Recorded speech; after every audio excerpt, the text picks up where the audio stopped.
As far as our customizations, most of our customizations we did with assistance from our Smart. We added a P-card reconciler function with the University of Arizona and our Smart. And with a P-card transaction, it cannot be disapproved. We're required by the banking contract to pay for that charge. So the way the system came, we didn't have a disapprove button, but many of our users, especially in our contracts and grants area, were saying, well, I have to approve a transaction that's inappropriate to the grant, or I have to approve something that's inappropriate to that account.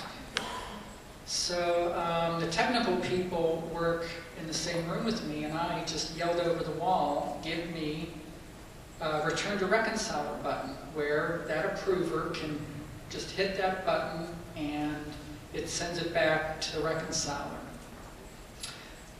The reason I bring this up is I can't yell over a wall at a vendor, and I can't get response from them in 2 weeks. I literally yelled over the wall, and I had what I wanted in less than 2 weeks. So that speaks to the power of the system and what we can do individually for ourselves and what we can contribute back to the community.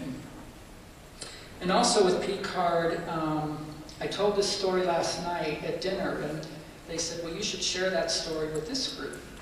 And that is, as we've been processing P-card, I've been watching it out of the corner of my eye that we're doing the feeds from the bank, that the transactions are getting pushed out to the card holders and the reconcilers.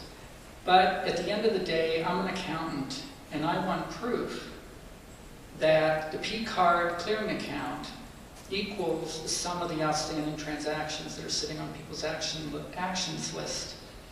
So I set out to reconcile that at the end of October, and I will admit I was very nervous. I wasn't sure what I was going to find when I was done with that reconciliation.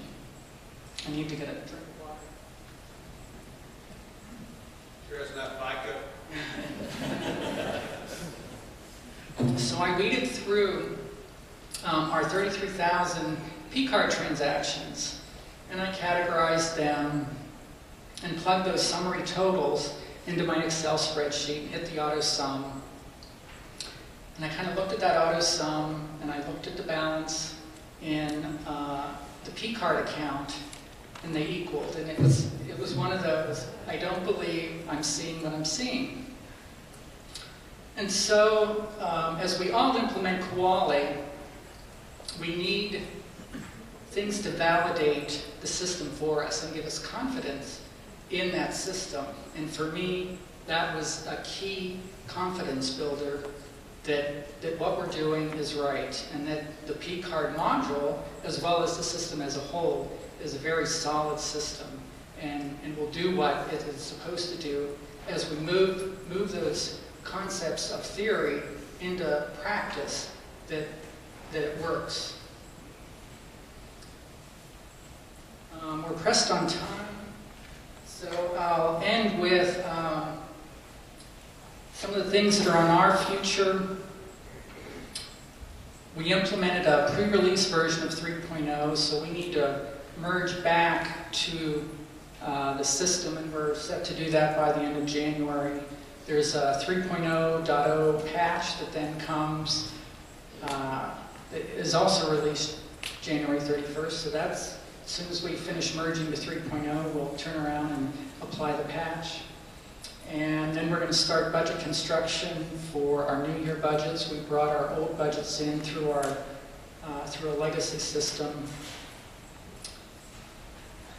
And the future, we are set to implement Kuali COEAS, the accounts receivable module, and the labor ledger and effort certification will be coming later. So, and as I'll steal Pat's slide again. Come on in, the water's fine. So, any questions for me or any of the other panel?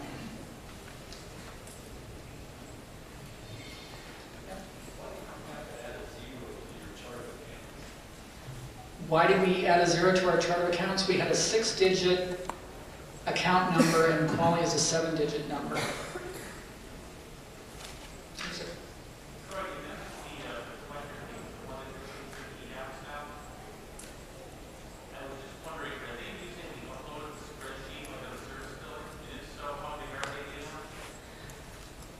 As far as our users that were doing batch interfaces, we pushed some of them into the service billing unit, and yes, they are using the import, and I cannot tell you how big they are. Other than small volume, probably less than 100 line items.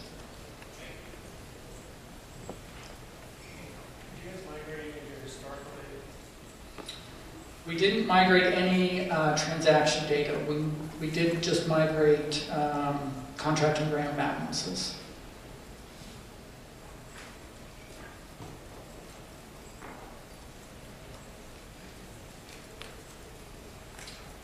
Okay, thank you for coming.